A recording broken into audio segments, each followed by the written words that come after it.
Uma bênção a gente poder estar aqui nessa noite e louvar a Deus pela vida do pastor Luiz, que Deus abençoe sua vida, seu ministério, sua família, todos os irmãos aqui da Igreja Batista Memorial aqui em São Jardim. Venho colocar a minha esposa Cristiane que está aqui, fico muito feliz com o convite, muito alegre pelo aquilo que Deus tem feito aqui, essa comunidade de fé aqui nesse local, onde ela está estabelecida. Que Deus continue abençoando a todos os nossos irmãos aqui da Igreja Batista. Meu amigo lá o ex-vizinho abandonou a pacata São Gonçalo e veio para Violenta, na Silva Jardim. Né? Então, louvo a Deus, que Deus continue abençoando o ministério da nossa irmã, que colocou aqui de maneira brilhante, toda a pessoa, os irmãos da banda.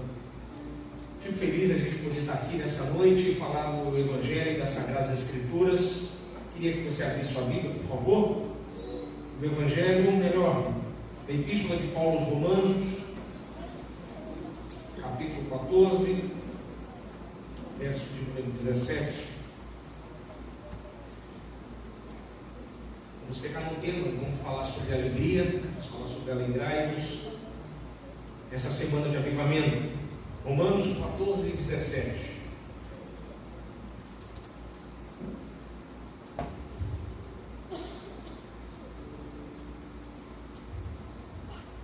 Romanos 14, 17. Quem encontrou, diga amém? Porque o reino de Deus não consiste em comida nem bebida, mas em justiça, paz e alegria no Espírito Santo. Vou repetir. Porque o reino de Deus não consiste em comida nem bebida, mas em justiça, paz e alegria no Espírito Santo. Deixa eu passar a dicionário aqui. A Epístola de Paulo aos Romanos é o maior escrito do ministério do apóstolo Paulo. Eu tenho alguns autores que eu leio bastante a respeito de Romanos. Um deles eu sou extremamente fã, sou leitor voraz dos seus escritos. E para mim foi o maior pregador do século passado, né? O Dr. Martin Lloyd Jones. Lloyd Jones foi um pregador galês que foi pastor da Chapel Westminster em Londres. Lloyd Jones ele ficou durante 4 anos do seu ministério pregando só Romanos. 4 anos pregando Romanos. Escreveu um compêndio de 17 volumes a respeito da Epístola aos Romanos. Só Romanos 12 tem 1000 páginas. Para você ver o tamanho que é esta obra que a gente tem na mão. Lloyd Jones tem uma frase que é peculiar a ele na abertura das epístolas no livro 1 da enciclopédia. Ele diz o seguinte: Romanos é como a cadeia de montanhas do ministério de Paulo, comparado às cadeias de montanhas do Himalaia. Aí ele diz que cada montanha das cordilheiras do Himalaia corresponde a uma epístola. O Pico Everest é o Epístola aos Romanos. É o maior escrito do apóstolo Paulo. Isso é um escrito maduro, só como guisa de conhecimento. Agostinho, um dos grandes nomes da patrística e da teologia, se converteu lendo Romanos. Lutero praticamente se converteu lendo Romanos, quando leu Romanos 1, 15 ao 17, descobriu que não precisava pagar para ser salvo, já estava pago. Justificação pela fé.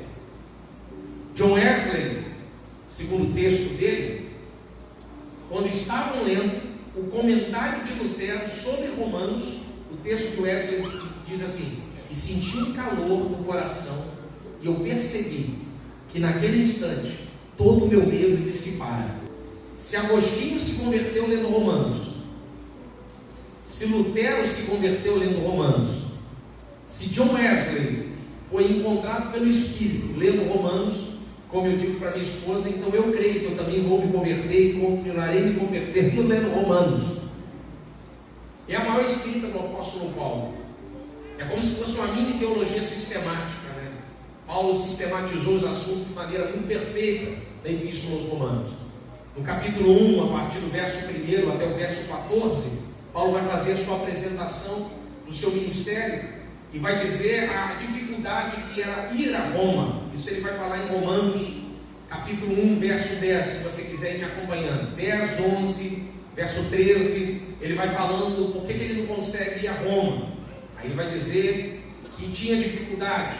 Atos, capítulo 18, verso de número 2, quando ele vai estar em Corinto, ele vai encontrar Priscila e Áquila e vão dizer que por causa do edito de Cláudio, o imperador Cláudio, em 49 depois de Cristo, eles ficaram impedidos de ir a Roma, porque Cláudio expulsa todos os judeus por causa de um problema com o nome tal de Crestos. A gente sabe que é Cristos. Suetônio, pesquisador da época, que vai escrever isso, que o decreto de Cláudio para expulsar os judeus por causa dos problemas com Crestos. Então Paulo não consegue ir a Roma, então ele escreve essa epístola, ele vai dizer lá, eu não consigo ir com vocês, há muito tempo eu queria estar com vocês, eu não consigo ir. Aí a partir do verso 15 ao verso de número 32 do capítulo 1, Paulo vai falar sobre a situação do estado humano na terra. Eu acho muito interessante esse texto, porque eu acredito que uma das melhores, não é traduções, uma das melhores Bíblias assim em português que a gente tem acesso, que fala uma palavra muito bacana, é a paráfrase do Gene Peterson, da Bíblia A Mensagem. E o Gene Peterson diz lá uns negócios muito bacanas de Romanos, capítulo 1. Quem tiver acesso, pode ler Romanos 1 e o Gene Peterson, que é fenomenal. No capítulo 2, ele diz que os judeus também são culpados. Eles cometeram crimes, então eles também são condenados. No capítulo 13 ele diz assim, não só os judeus, mas está todo mundo no mesmo rolo, está todo mundo sentado no banco dos réus. Romanos 3, 23, todos pecaram e carecem da glória de Deus. Judeu e grego, está todo mundo errado. Romanos capítulo 4, ele começa a introduzir o pensamento a respeito da justificação pela fé. Ele vai falar algo interessante sobre Abraão, sobre a imputação da fé, um negócio fenomenal, uma coisa linda a respeito da imputação da justiça. Romanos 5, ele fala um pouco sobre a santificação, compara Cristo e Adão. Verso 20, o texto mais conhecido, onde abundou o pecado, superabundou a graça de Deus. Romanos 6, ele vai dizer, se os homens continuam vivendo em pecado, o que eles vão colher? Romanos 6, 23, o salário do pecado é a morte, mas o dom gratuito de Deus é a vida eterna. Romanos 7, ele fala sobre, ele coloca a diferença entre lei e graça. Aí ele vai usar um termo muito interessante a respeito de necroforia. Isso é para outro dia a gente vir aqui e explica. Um termo fantástico ali que Paulo vai usar no final do texto. Romanos 8, ele vai dizer sobre os homens que agora não há nenhuma condenação para aqueles que estão em Cristo Jesus. Quem? Eu e você. Não estamos mais condenados. Romanos 9, ele começa a falar sobre vaso de honra e de desonra em questão a respeito dos judeus. Romanos 10, ele convida a igreja toda a sair do ID. Romanos 10, 17, pois a fé vem pelo ouvir e ouvir a palavra de Deus. Romanos 11, do 1 ao 30, ao 32, ele começa a falar sobre o vislumbre dos remanescentes judeus para a fé cristã, que Cristo vai alcançar eles. Romanos 11, 33 ao 36, a doxologia que eu uso inclusive nas minhas postagens, nas minhas redes sociais, principalmente o verso 36, porque dele, por ele e a ele sejam dadas todas as coisas, glória eternamente a ele, amém. Romanos 12, ele fala sobre o caráter do novo cristão, aí ele começa a pregar, rogo-vos pois, ele começa a aplicar toda a teologia. Romanos 13, sendo esse novo cristão, ele deve ser submisso às autoridades. Romanos 14, a importância da igreja cuidar dos fracos da fé. Romanos 15, o exemplo de Cristo e a abnegação de Cristo a respeito da igreja, o amor dele sobre a igreja. Romanos 16, a partir do verso 1, ele começa a explicar o motivo da carta, ali já no finalzinho, ele dizendo, eu quero ir à Espanha. Lá no verso 23 ele vai dizer da dificuldade, e ele começa a se despedir, agradecer na epístola de Roma. Essa é a epístola. No capítulo 14, no verso 17, na parte dos fracos da fé, Paulo vai tocar numa coisa interessante no verso 17. Nesse verso contém tanta riqueza, como disse o meu amigo reverendo Antônio Carlos da Costa, a gente poderia ficar aqui uns 3 dias só falando do verso 17, de tamanha riqueza que é esse verso. Porque aqui ele sintetiza algo extremamente importante para nós no mundo ocidental. Tudo bem que ele escreveu aqui para o Ocidente, ele escreveu aqui para Roma, que era a capital do Império Romano, era a maior cidade. Escrever para romano não era como escrever para judeu, porque Roma é a capital do mundo antigo. Era literalmente a grande cidade, os grandes, o centro nervoso de todo o Império. Então ele está escrevendo para uma igreja, vou usar um termo de John Stott, ele está escrevendo para uma igreja que está no ventre da besta. Roma é o ventre da besta que vai perseguir os cristãos em 64 depois de Cristo, da perseguição de Nero. Está ali no ventre da besta, sendo gerado ali uma grande perseguição. Então uma igreja lá, uma comunidade de fé. Então Paulo vai apresentar isso aqui de maneira muito tremenda. Ele vai explicar que essa igreja, o que é esse reino que nós pertencemos. No verso 17 ele diz assim: porque o reino de Deus não consiste em comida nem bebida. Primeiro a gente tem que entender o que é reino de Deus. Que palavra é essa? O que é a basileia? O que é o reino de Deus? O que significa isso? Na Bíblia Sagrada, melhor, na teologia, a gente aprende 3 características de reino: eclesiológico, que é o chamado reino místico, o escatológico, que é aquele reino que virá, e o reino de Cristo, o messiânico, o que veio. O reino messiânico, ele tinha manifestações que apontavam que o reino de Deus estava ali. O quê? Era Jesus Cristo em carne e osso andando sobre a terra. As manifestações de cura representavam literalmente as manifestações do reino de Deus. Representavam um reino de cura, um reino de milagre, um reino de poder. Qual era o reino? O reino que desfazia as obras do diabo. Um reino que veio vencer a morte. Esse era o reino manifesto, ou chamado reino messiânico, o reino de Cristo, o reino palpável. Eu gosto, professor, de um escrito do Jeremias, Joaquim Jeremias. Joaquim Jeremias fala do reino é e o ainda não. Eu adoro essa expressão dele. O reino de Deus é, mas ainda não. É um negócio novo. Jorge Lage também trabalha na introdução do Novo Testamento. O reino de Deus é, mas ainda não. Por que é, mas ainda não? É porque ele é. É o reino de Cristo que veio. É aquele reino, mas ainda não é. Porque Cristo veio e foi. Mas ele disse que voltaria, estabeleceria o reino. Então ele diz que o reino é, mas ainda não é. O reino que veio era o reino que manifestou, que transformou, viabilizou o caminho. Esse é o reino messiânico. Mas ele também vai dizer do reino escatológico, ou seja, o reino que é e o que virá. A gente sabe qual é o final da história. Qual é o final da história? Satanás será derrotado. E eu e você reinaremos com ele por toda a eternidade.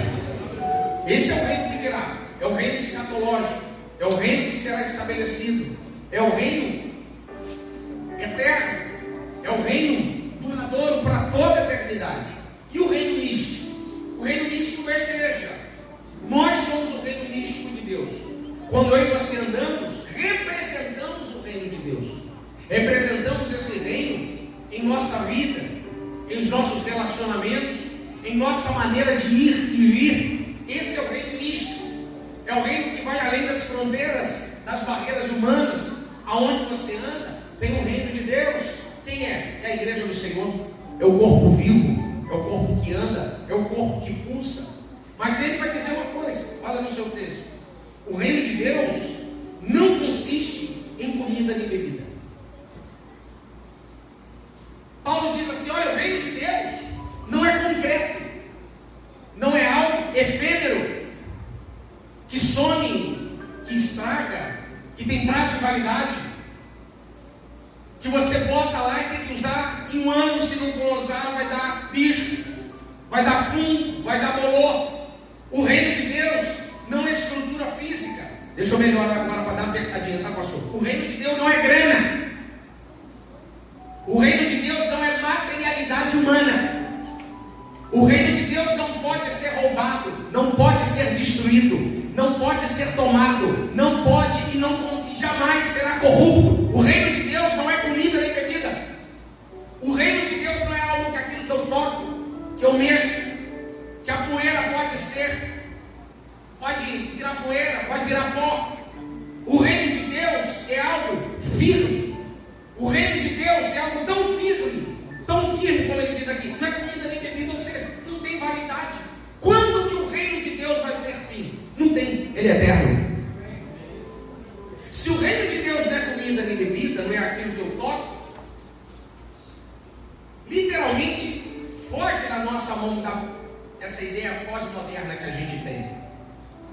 Porque nós, seres humanos, século XXI, ocidentais, a gente vive uma mentalidade de reino de Deus de resposta, de coisa palpável.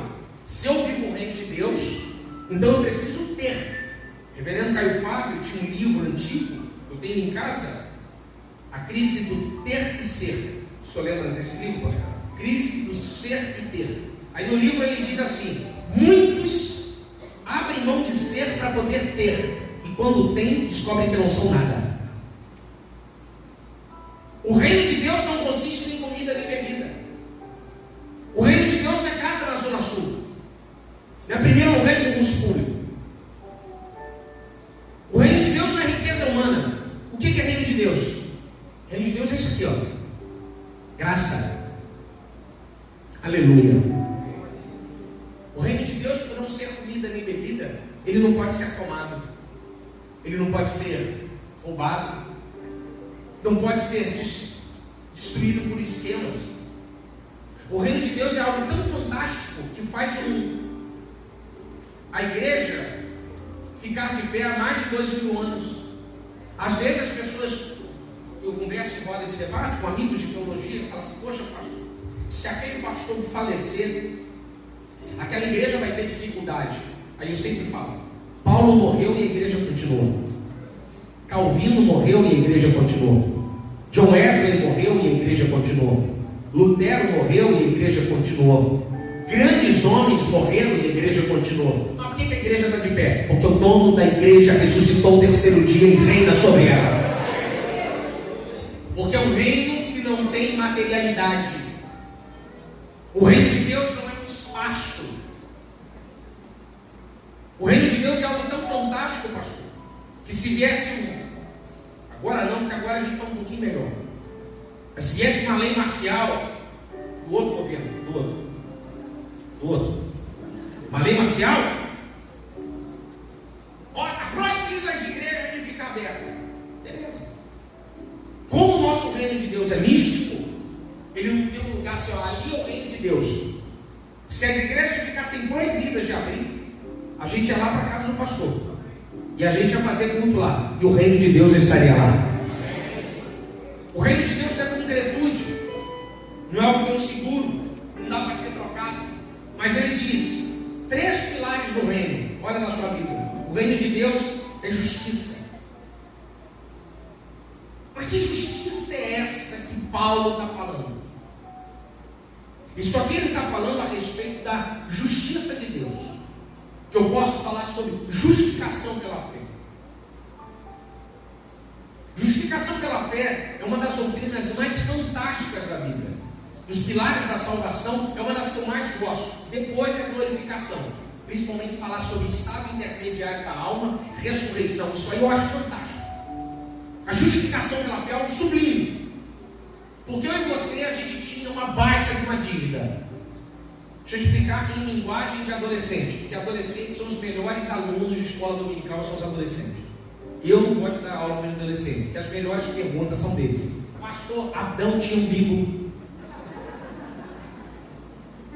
É por isso que eu não dou aula para adolescente, porque o primeiro que fez essa pergunta, eu fui dar aula para os adultos.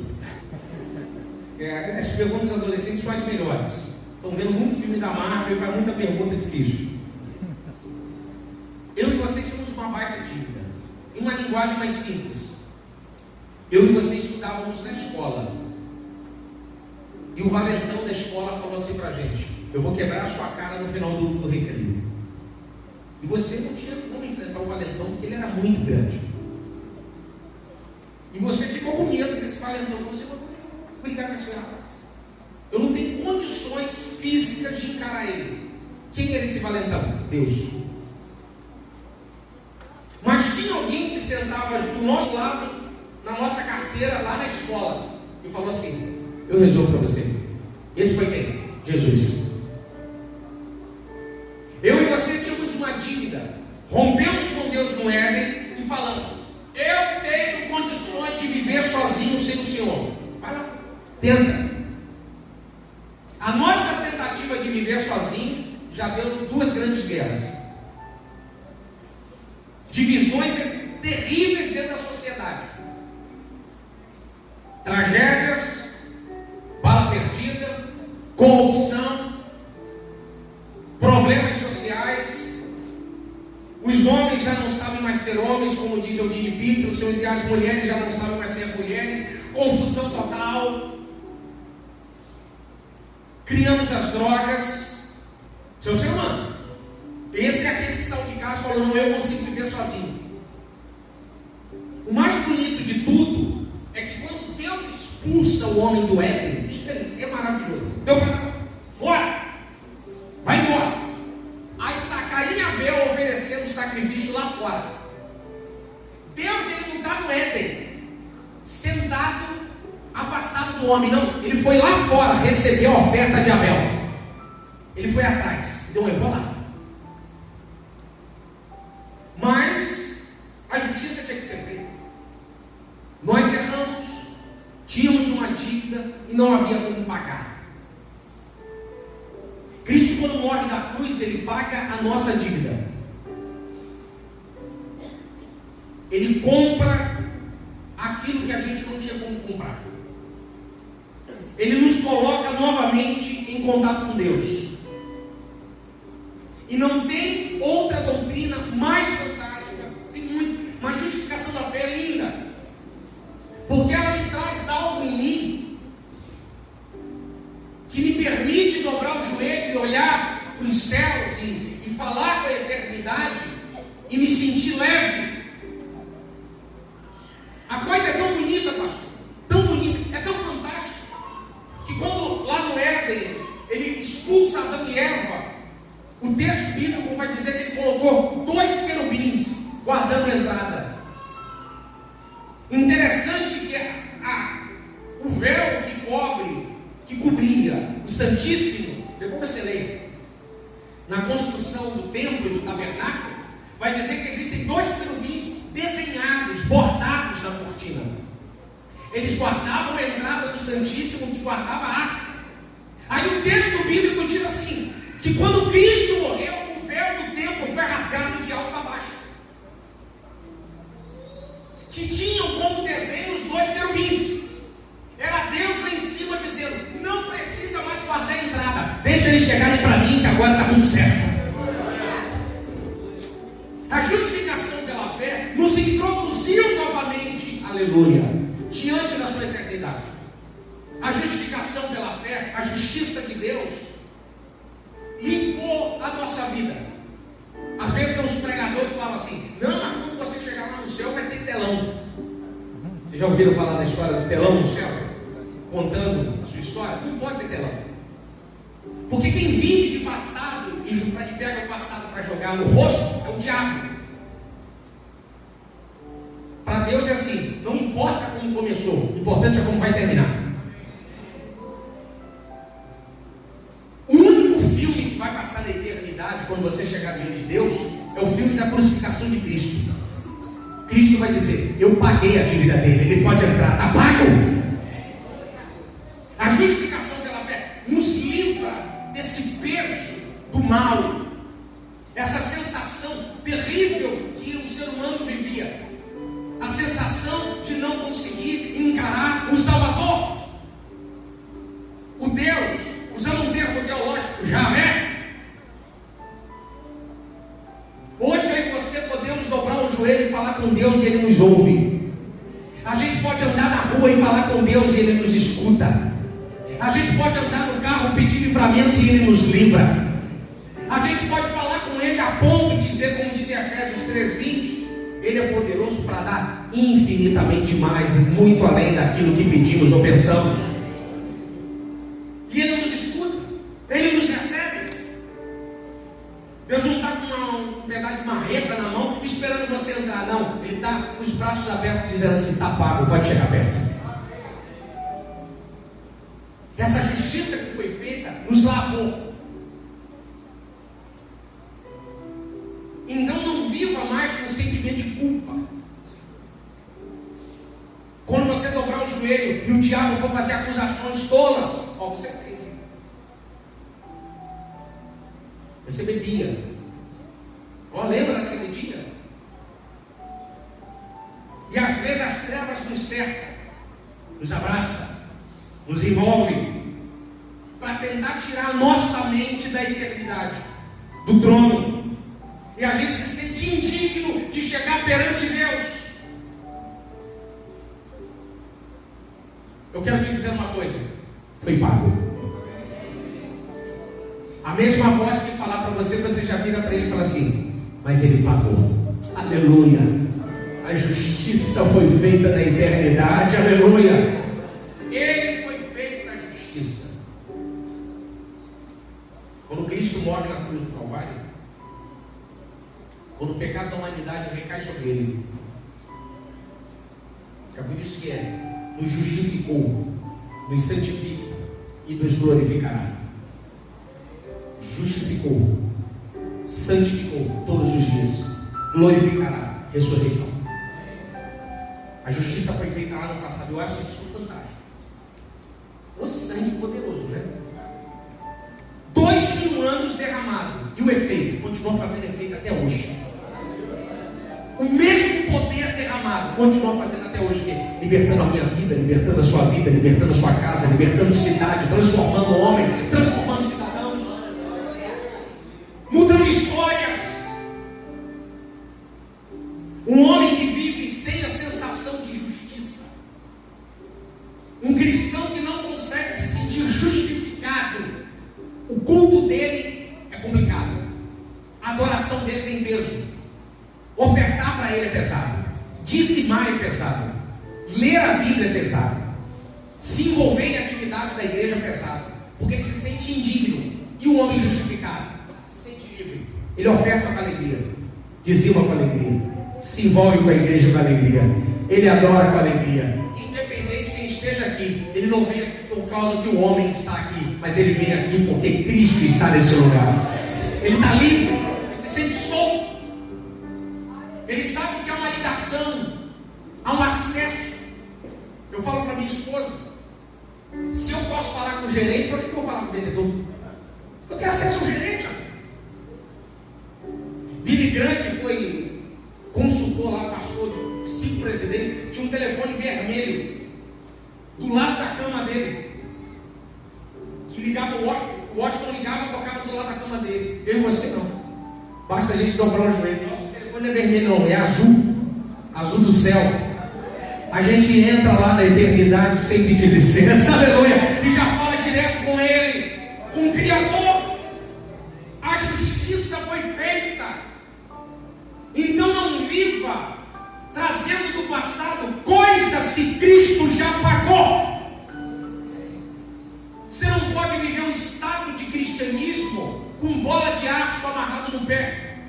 Hebreus 12, lá no verso de número 2, quando ele vai dizer assim: e me despojando de todo o pecado que tenazmente me assedia, prossigo para o alvo, aí Paulo vai falar em Filipenses, corramos em direção ao autor e consumador da nossa fé, que é Cristo Jesus. Eu fazia uma aplicação em Efésios, acabei misturando o texto, mas quando ele fala se despojar, se desvencilhar, dá uma olhada em Hebreus 12 e você vai ver o pecado que tenazmente me assedia. Ele compara a caminhada cristã como corredores, como atletas. Ele está dizendo assim: é impossível correr pesado. Então ele está dizendo que muitos não conseguem correr é porque o pecado se envolveu, porque ele não consegue avançar na vida. Por quê? Ele sempre traz do passado aquilo que já foi perdoado. Lutero dizia que a justificação, Paulo fala que a justificação é pela fé. Você tem que crer. Você tem que crer. Ele pagou no Calvário. Ele pagou no Calvário. E quando nós cremos nisso, percebemos que essa justiça foi feita, olha o texto: mas justiça e paz. É impossível ter paz se não tiver justiça. Por que o Brasil é um país que não tem paz? É um país injusto, onde quem tem grana sai da cadeia. Está mudando ainda, aos pouquinhos, tá? Porque é uma justiça penal, de recurso. Por que tem cristão que não tem paz? Porque tem cristão, pastor, que não se sentiu justificado por Cristo. E paz é um negócio fantástico. Paz é uma coisa que não dá para pagar. O cristão que vive a paz de Cristo, ele pode estar enfrentando a pior tribulação da vida, mas ele dorme bem, ele come bem, ele vem para a igreja e os problemas ficam lá fora, porque ele tem a paz de Cristo que excede a todo o entendimento. É uma paz que quem está de fora fala assim: esse cara está dopado. Mas como é que você dorme? Deus está no comando. Deus está no controle. E não é só Ele. Tudo que cerca Ele tem paz. Pode ser a casa mais simples. Pode ser o carro mais simples. Pode ser a roupa mais simples. Mas quem vai na casa dele sente uma paz que ele fala assim: o que tem aqui dentro da sua casa? É feng shui? O que você fez aqui? Equilibrou o ambiente? É porque ele foi justificado. Logo ele vive a paz. Por que tem cristão que não tem paz? Não criou na justiça. Então ele, para dormir, se não tiver um Rivotril, ele não dorme. Aí desencadeia um monte de problema psicossomático. Ansioso, medo, fobias, tudo controla ele. Ele não caminha com paz. Tudo controla ele. As angústias, a depressão vive mandando recado: ó, tô aqui fora, hein? Se der uma hora eu entro, hein?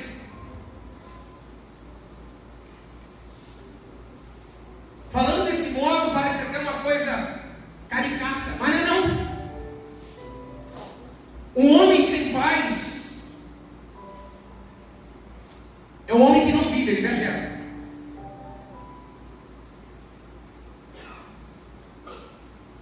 Ele sente pressões, angústia.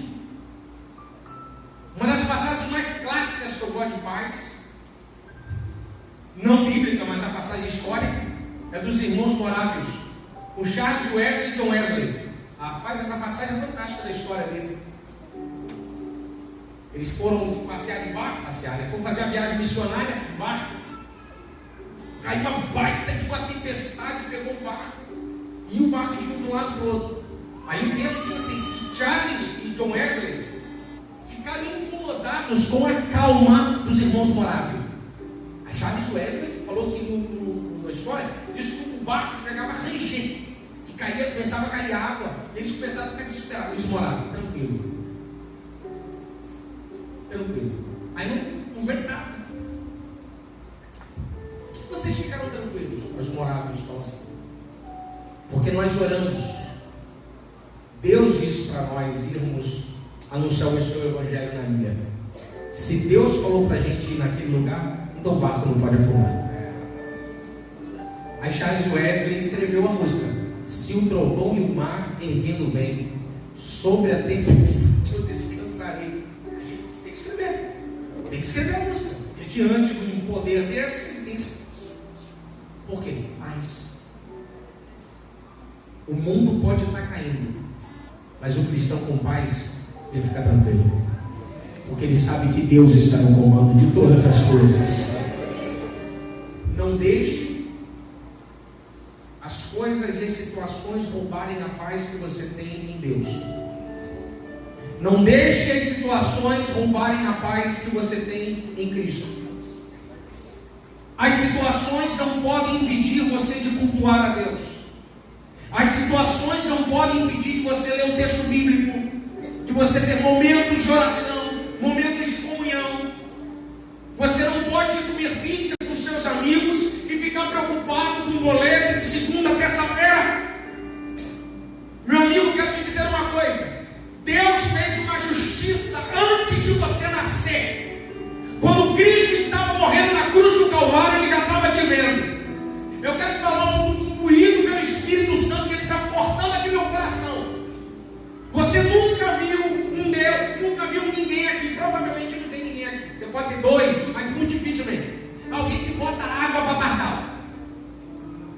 que bota um bicho em cada um. Pardal vai vir comer parte do pardal.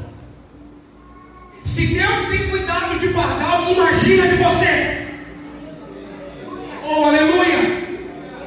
Você levanta e dorme, pardal continua voando. O mesmo Deus de ontem, o mesmo Deus de hoje, continuará sendo Ele eternamente.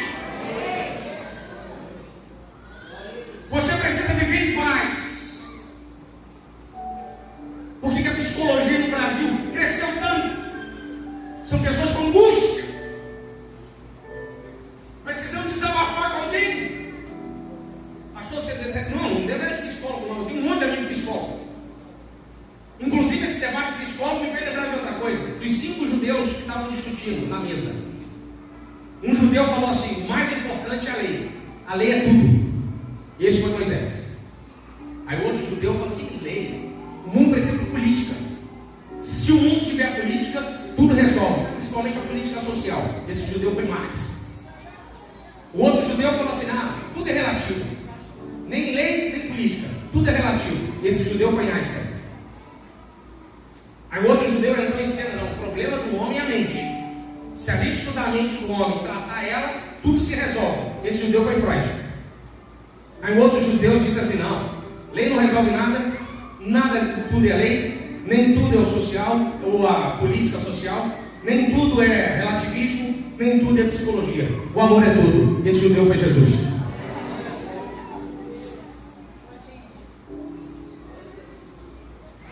É a paz, né? Eu não tenho nada contra a psicologia.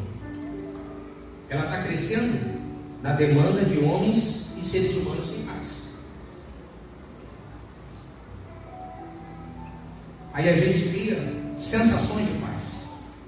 Ah, pastor, precisa ir para Disney. Preciso trocar de carro. O que tem a ver, pastor? É porque uns não vão simplesmente pelo estado de entretenimento, se divertir, passar um momento com a família, mas vão em busca de uma paz. Eu acho que o problema, pastor, é mudar de igreja. Aí ele vive de um lado para o outro, mudando de ministério em ministério, porque ele está buscando uma paz que ele não entendeu o que é. O que é? É abrir o coração e deixar Cristo entrar e habitar. Efésios 3,17, Paulo, na oração aos Efésios, ele vai dizer: para que Cristo habite em nós. Habite. A palavra habitar no grego tem 2 palavras: katoikel e paroikel. Paroikel é pernoite. Às vezes, é o que eu faço em final de semana quando viajo. Eu faço um paroikel no hotel, fico lá 3 dias. Durante 3 dias ali é a minha residência. Aí eu volto para minha casa, aonde eu katoikel, habito de maneira definitiva. Paulo era brilhante. Paulo disse: para que Cristo katoikel. Cristo não é alguém que pernoite. Ele não vem só domingo na sua casa, passa uma vassoura, fica e vai embora. Cristo não quer pernoitar em você. Cristo quer residir em você todos os dias. Ele não quer passar temporada, ele quer estar em você. Mas para estar em você, você tem que abrir o coração. Você tem que entender que a justiça foi feita, que aquilo que você devia foi pago, que você não deve mais nada, que o sangue de Cristo te lavou de todo o pecado, que a graça te abraçou, que foi arrancado da mão do mal, que a lama que você estava, ele te tirou, ele te puxou para fora. E ele fez uma grande festa. Aleluia. Meu filho que estava morto foi encontrado. Oh, aleluia. Ele voltou com vida. Aí a gente vive em estado de paz. Quando nós entendermos isso, quando a gente compreender essa importância que é de abrir o coração e alcançar a paz, tudo que tiver na nossa mão não vai fazer diferença. Hoje tem, amém. Hoje não tem, amém também. Interessante, quando a gente vive esse estado de paz, as pessoas do lado se incomodam. Rapaz, o mundo caiu, seu time já caminhando para a Série B. E alguém já entendeu já, né? Seu time já caminhando para a Série B, você está calmo. Só para quebrar o gelo, pessoal intenso, né? Rapaz, aí o IPVA e o governo. Deus está no comando. Deus está no controle de todas as coisas. Aleluia. Tem um escritor que eu gosto. Ele vai estar no Brasil ano que vem. Escritor católico. Ele diz uma coisa interessante do livro dele, Verbo Vivo e Verdadeiro, Trino Deus. Aí ele fala sobre trindade e homem, né? Negócio fabuloso. Aí ele diz que o homem não pode bater no peito e dizer assim, eu existo. Só a trindade pode dizer assim, eu existo. O homem subsiste, não existe. É quase que budismo. O início da frase dele, ele diz assim, por que o homem não pode bater no peito e dizer que existe? Porque o homem não tem condições de se bancar. O homem não pode bater no peito e falar assim, daqui a 4 dias estarei vivo. Mas a trindade pode dizer, somos eternos. Eu e você subsistimos. Porque quem nos banca é a trindade. Oh, aleluia! Quando a morte quis levar você, a trindade disse, esse não, eu ainda tenho um plano sobre ele. Senão não vai tocar nele. Sabe, a trindade te sustentou. A graça te sustentou. Os judeus, eles são muito bons na escrita. Porque quando escreveram misericórdia, eles usam o mesmo prefixo da misericórdia para útero. A mesma palavra que vai falar útero, eles usam para falar sobre misericórdia, uma palavra feminina. Por que o útero é igual à misericórdia? Porque assim como o bebê está sendo gerado no útero de uma mulher, e a mulher está enfrentando todas as crises aqui fora, dor de coluna, vontade de comer tijolo, e enchendo a cabeça do vaso lá de casa, mandando ele acordar de madrugada, ó, arruma tijolo com ovo, e ele tem que levantar, e mandando fazer chá de bebê, e pintar quarto, e verão, e calor, e o bebê lá dentro, ó, suco de maçã, refrigerante, né? E ele está ali, sendo gerado, crescendo, né? E ele não sabe de nada da luta, da angústia dos pais. Talvez alguns enfrentando dificuldade financeira, e o bebê está sendo gerado, ó. O útero, o saco gestacional, crescendo o bebê ali dentro. Aí eles comparam misericórdia com útero, porque a misericórdia dele nos envolve. Você não sabe quantos livramentos você já recebeu, mas a misericórdia está ali, ó, te envolvendo, te guardando, e você crescendo dentro dela, dia após dia, dia após dia, dia após dia. Oh, aleluia! Isso é misericórdia, isso é graça, isso é paz. Isso é Deus. Mas o que ele fala para nós no seu texto? Mas o reino de Deus não consiste em comida e bebida, mas justiça, paz e alegria. Olha aí na sua Bíblia, no Espírito Santo. Alegria no Espírito Santo. Não no Espírito Santo.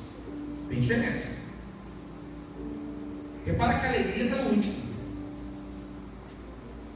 Primeiro você vive a justiça, celebra o estado da paz e sente alegria no Espírito Santo. O mercado da alegria no Brasil e no mundo é o mercado mais rentável que existe. Yuri Noah Harari, um judeu que escreveu 3 livros, Lições do século XX, Homo Deus e Homo Sapiens. Ele, em Homo Deus, livro de capa verde, se ele não tiver dinheiro, fala com o pastor para comprar o livro, ele vai orar por vocês e Deus vai prosperar a sua vida. No Harari, no livro, vai falar que a alegria dá muito dinheiro no mundo. Que o mundo conseguiu produzir não é alegria. Olha a alegria, mas eu vou usar o termo dele e vou explicar por que é alegria. Ele disse que o mundo conseguiu fazer alegria sintética. Drogas. O que tráfico dentro disso? Porque o camarada vive num estado de inferno. Então ele quer usar alguma coisa para dar uma sensação de 4 a 3, 5 minutos, já quando lendo alguns estudos a respeito. Naqueles 3, 5 minutos, no mundo real, ele vive no estado de nirvana. Usando um termo bem carioquês, ele vive uma vibe, uma onda. Porque aquilo daí produz uma sensação no corpo e o faz desligar do estado de inferno que ele vive. Aí quando ele cai na real, dá abstinência. Quando a pessoa bebe o ébrio, cai na real, dá ressaca. E dá um vazio na alma. Eu nunca, sempre fui cristão, mas convivendo com pessoas que tanto usuário quanto pessoas que bebiam a mesma coisa, eles vivem naquela roda gigante. E Kierkegaard vai dizer o amargo da garganta. Ele fica ali naquele mundo. Por isso que dá tanto dinheiro. Por isso que as pessoas se matam por causa dessa sintetização que não é alegria, é euforia. Euforia é uma sensação rápida. Quer ver um exemplo de euforia? Isso aqui, ó. Vou te explicar um pouquinho, ó. Quando você comprou seu telefone, provavelmente seu primeiro smartphone, você tinha lá aquele tijolinho, aí Jeová te prosperou, você comprou um Samsung, um iPhone, um Motorola, o que for, aquilo que você consegue alcançar com as suas mãos, de repente num padrão que você fez um esforço. Nas primeiras 2 semanas do smartphone, você botava ele para carregar em cima de flanela. Ó, como é que Deus fala? Deus é terrível, Deus sempre fala. Também sou profeta, não sou sua esposa, não. Está vendo aí? Você botava até, mãe, deixa ele que está carregando o telefone. Dava até guerra. Se lavava a mão 3 vezes, parecia islâmico. Lavava a mão 3 vezes para mexer no telefone. Passou essa sensação. Aí a sua mãe fala, cadê o telefone? Não sei. O nome disso é euforia. Rápido e passageiro. Olha na sua Bíblia. Alegria no Espírito Santo. Não é passageiro. Ela é eterna. Ela tem uma fonte que jorra. Oh, aleluia. No Espírito Santo. Por isso que eu vejo cristãos eufóricos e cristãos alegres. O eufórico, ele faz as coisas em 3 dias. Congresso, acabou o congresso, acabou a euforia. O cristão alegre, tem congresso, eu vou. Não tem, eu vou. Tem 3 na igreja, eu vou. Não tem, eu vou. Ele é alegre, está chovendo, eu vou. Mas não tem dinheiro, vou de bicicleta. Não posso, fulano vai me levar de carro, vou pegar a carona, mas ele vem. Porque a alegria dele não é passageira, provém do Espírito, jorra dele, é eterna, é verdadeira, é tangível. A gente percebe, o eufórico a gente percebe também. Ele fala, eu vou. Eu gosto muito de estudar e ler. Às vezes eu pego uns vasos violentos de 800 páginas, um Grant Osborne, é um amigo meu, quando eu vou para Grant Osborne junto com ele, vou comprar também. Não, 800 páginas, não. Começa com os mistérios de 20 páginas, a glória. Aí compramos junto. Meu livro está todo marcado, parece até filho pródigo, todo marcado. Aí às vezes eu sigo pregando, aí eu encontrei com ele. Falei, Osborne, não, eu li quantas para 10 páginas. R$95 o livro. Euforia. As feiras de evento evangélico, o que mais você vê a garotada comprando 5, 8, 12 livros. Aí tira foto para a biblioteca.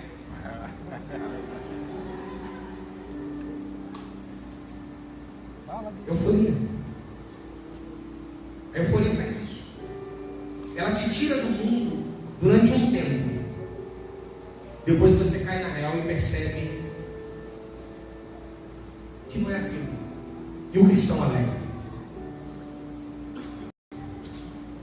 ele tem algo dentro dele que não importa o que ele faz, tudo que gira em volta dele provém do Espírito.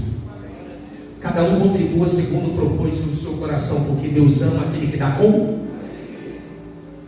Para ele poder ofertar, tem que ter alegria. E para vir para a igreja? Lê Salmos. Entristecei-nos, como disseram, vem uma casa do Senhor.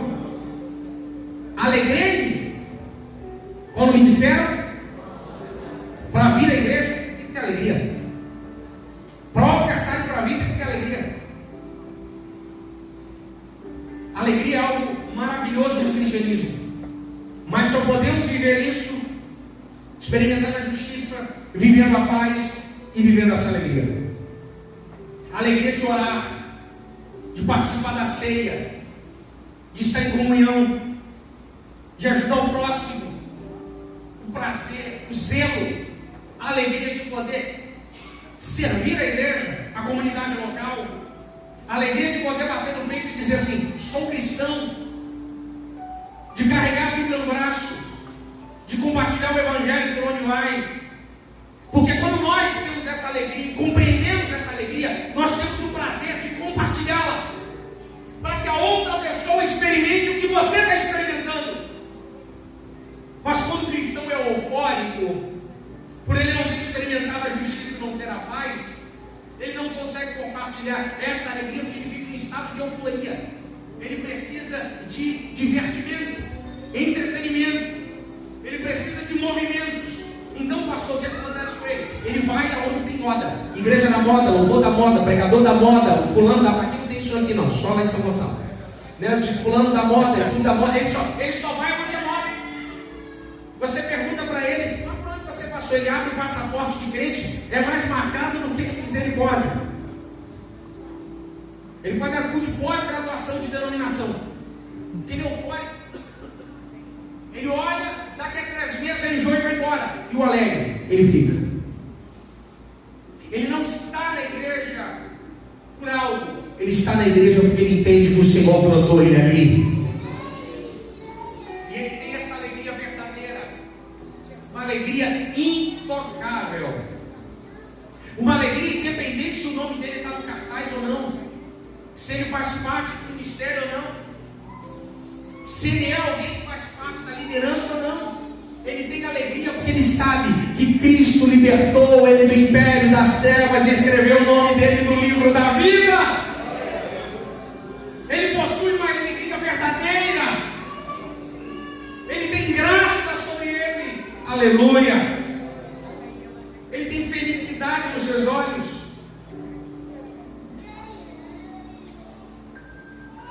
Quando passei meus cursos de teologia, eu já sou graduado, tem alguns cursos que eu faço.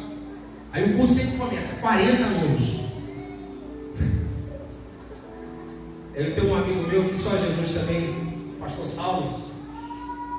Aí eu falo assim para Saulo, a gente vai fazer a lista de quem vai ficar.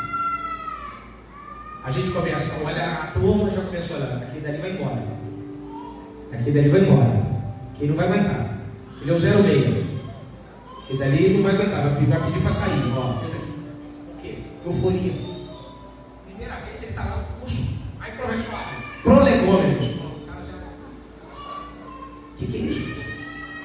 Aí ele começa lá no curso lá. Ele, não, é porque o rapaz se legômeno do texto. Aí vai sair.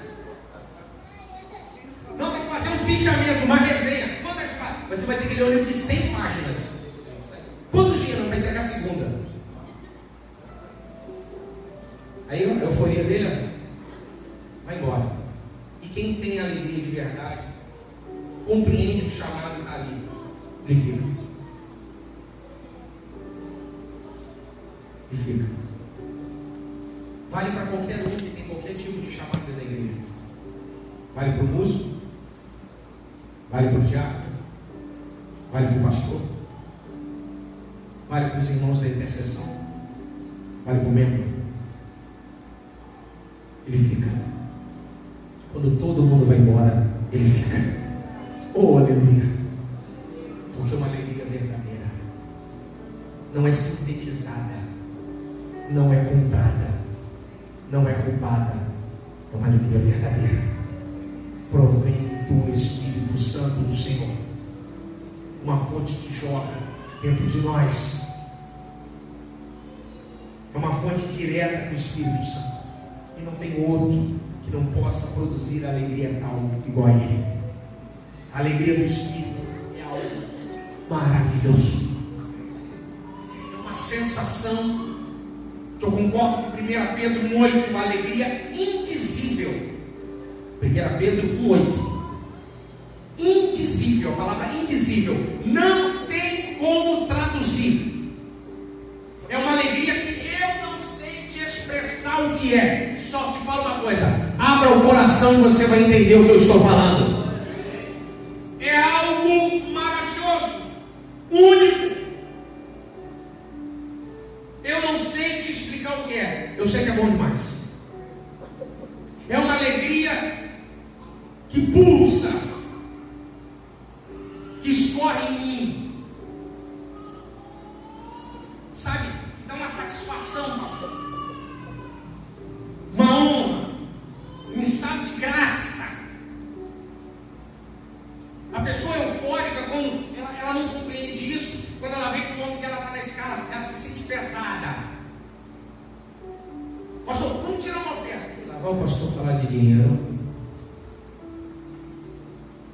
Quando eu fui a Portugal em 2006, tive uma experiência muito bacana com as igrejas lá africanas. Pastor, vamos ofertar. Eles começaram a celebrar, pastor. Aí eles botam um lençol branco, depois vocês dão um Google aí, igrejas africanas ofertando, tem lá no YouTube. Aí eles botam um lençol branco e eles vêm dançando. Pensa em dança, estilo dança mesmo, não dança. Tira relógio e joga, abre carteira, bota dinheiro, prendedor de gravata, joga. E tem um dando gravata, o que tiver, eles escolhem, eles ofertam. Aí eu perguntei para o pastor, Dom Kinga de Dom Paulo, minha memória é boa. Kinga de Dom Paulo, eu falei, pastor, por que vocês pulam assim? Porque, irmãos, muitos aqui estavam em lugares da África que quase morreram nas crises, nas guerras tribais, de fome, e hoje estão na Europa, comendo bem e servindo ao Senhor Jesus Cristo. É uma honra, é um prazer, é um privilégio. Aleluia, aleluia. Eles compreendem. Então eles fazem com alegria. Eles olham para onde vieram e agora. E o eufórico. Vamos ofertar. Vou dar o meu melhor, R$2. Não estou falando de valor, presta atenção. Não é valor. É a maneira como vê o reino. Não estou falando de dinheiro, estou falando de valor. Não é valor, é a maneira. Ele olha o melhor. Não é o melhor. De repente ele tem 100, ele pode dar mais, mas ele diz que é o melhor. Mas tem alguns que não têm condições e dão melhor. Como no caso da viúva, o casal Felado, deu um lepton, 1 centavo. Mas deu melhor. Foi o coração. Cada um contribua segundo propôs o seu coração. Não com tristeza, mas com alegria. Gera. Vem do Espírito. E o louvor? Ele louva. Ele tem prazer em louvar. Ele chora. Ele ouve o Evangelho. Ele tem prazer em ouvir a palavra. Ele dobra o joelho para orar. Ele não vê nem a hora. Porque ele tem prazer de estar na presença do Senhor todos os dias. Como o salmista Davi disse em Salmo 23, no cântico gospeleiro, a sua segunda parte: certamente estarei contigo, estarei na sua casa todos os dias enquanto aqui viver. Alegria.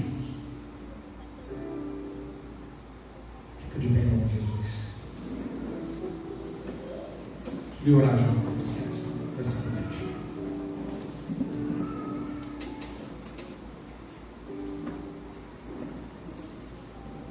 Orar para que você possa compreender que a justiça foi feita.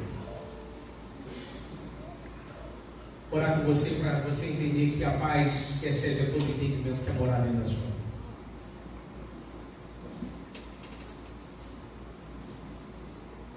Orar com você para você entender que a alegria de Deus é real. Que a alegria de Deus joga dentro de nós. Que a alegria de Deus é algo tremendo. Não dá para ser fabricado, só tem que ser vivido. Quando a gente entende sobre essa alegria, tudo que vem na nossa mão a gente agradece, como se fosse a melhor coisa do mundo. Tem muitas experiências com Deus a respeito disso. Eu, quando era mais novo, pastor, a minha idade não interessa, não, ainda sou novo, bem mais novo. Minha mãe, uma situação financeira muito difícil. Cresci num lar sem pai, só com mãe.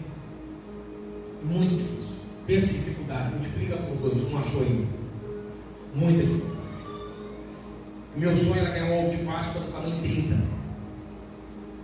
Eu não entendia a minha realidade. Às vezes minha mãe jogava muito real comigo, dizia que não tinha condições. E ela falou para mim uma vez: fala com Deus, porque o mesmo Deus que me escuta, te escuta também. Eu devia ter uns 10 anos de idade, 10, 11 anos por aí. Eu fui orar. Falei: Deus, por que eu só dei um ovo de Páscoa tamanho 5? Eu quero 30. Aí minha mãe: você tem que falar a marca, o que você quer, aceitar tudo, especificar tudo. Eu especifiquei, tal. Lembro que eu fui para a escola, eu voltei em casa e minha mãe falou assim: manda só oração do ovo de Páscoa. Isso era depois da Páscoa. Eu orei, mãe. Minha mãe abriu uma sacola e puxou um ovo de Páscoa gigante. Eu lembro que eu comecei a chorar. Eu levantei e comecei a agradecer. Falei: mãe, mas como é que foi? Ela: o seu primo, que não vinha no Brasil há anos. Meu primo é cristão, mora em Boston, desceu aqui no Brasil. E ele, antes de passar aqui, ele levou um passo para. Eles me chamam de Roninho, ele levou um passo para Roninho. E quando ele chegou lá no mercado, ele falou que ouviu uma voz dizendo assim: leva esse. Isso me marcou. Se Deus escuta uma oração de uma criança por causa de um ovo de Páscoa, imagina uma oração de mãe por causa de um filho. Imagina a oração de um marido por causa de uma esposa, por causa do trabalho, que está precisando trabalhar, porque há anos, 2, 3 anos, desempregado. Mas eu vim aqui nessa noite como um profeta para dizer para você: Ele pode fazer infinitamente mais do que pedimos ou pensamos. Mas você precisa entender que a justiça foi feita. Você precisa viver essa paz dentro do seu coração. Você precisa sentir essa alegria, esse regozijo aí na sua alma, batendo aí agora, na sua porta do teu coração. Você precisa viver nesse estado de alegria e cultuar de maneira alegre, sabe, entregue ao Senhor. Senhor, que nessa noite, ó Pai, junto com os seus filhos, junto com essa igreja maravilhosa, Pai, eu quero orar aqui, Senhor, para que seus filhos possam compreender que a justiça foi feita, que o sangue foi derramado na cruz do Calvário, que Satã não pode jogar na cara, porque a tua palavra diz que o Senhor pisou na cabeça da serpente. Deus, então nós somos livres, nós fomos libertos do império do mal. Pai, nós somos hoje conduzidos pelo Teu Santo Espírito. Pai, que em Teu nome, os Seus filhos hoje possam sentir a Tua justiça. Que a Sua paz, que excede a todo entendimento, possa vir sobre eles. Que eles possam ter em suas almas a Sua paz entrando. Que eles venham ter a melhor noite de sono da vida. Que eles venham hoje sair daqui sentir uma paz tão imensa que eles vão olhar para baixo para pensar se eles estão flutuando, porque a paz é real. O mundo não tem paz, mas nós temos a verdadeira paz. Nós temos o Senhor, que é o Deus da paz, o príncipe da paz, o Senhor da paz. A paz não pode ser comprada, a paz não é um local, a paz é o Senhor é a verdadeira paz, e a paz se chama Jesus Cristo, o nosso Senhor. Que a bandeira da paz venha a ser fincada hoje nos corações dos seus filhos. Pai, que em nome de Jesus, quando eles olharem em casa e verem as suas demandas, as suas dificuldades, eles vão sentir a sua mão segurando a mão dele, dizendo: não temas, porque eu estou contigo, a minha vara e meu cajado te consola. Que eles tenham essa segurança de enfrentar os gigantes da vida, os problemas,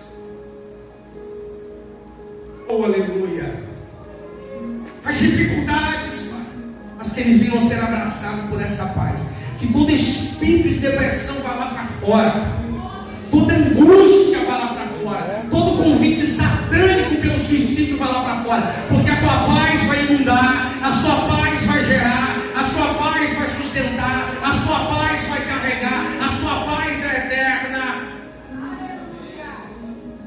Mas também, Pai, que eles venham sentir a sua alegria, que essa alegria comece a jorrar hoje, que eles sintam alegria em vir à sua casa, sintam alegria quando o louvor cantar, sintam alegria a ofertar, independente do valor. Se tem R$2, tem 50 centavos, se pode dar 10, se não pode, mas pais, eles vão fazer com alegria, a alegria, Pai, porque muitos aqui não tinham nem condições de comer, mas o Senhor entrou com mão forte, libertou do império das trevas e transformou a vida e a família.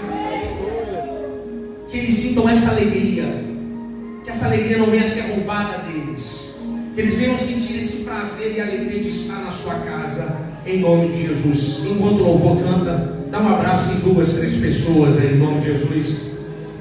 Fala para ele: viva essa alegria, viva essa alegria, viva essa alegria. 2, 3 pessoas, e sai do seu lugar, fala: viva essa alegria, viva essa alegria. Fala: não deixe o diabo roubar a sua alegria. Viva essa alegria. Viva essa alegria.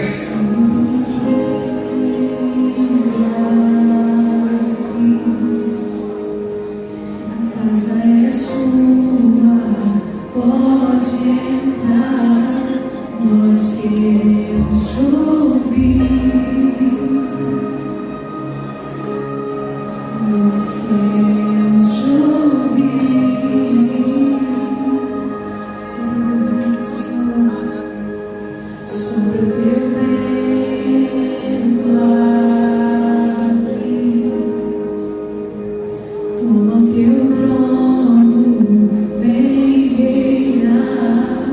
Nós queremos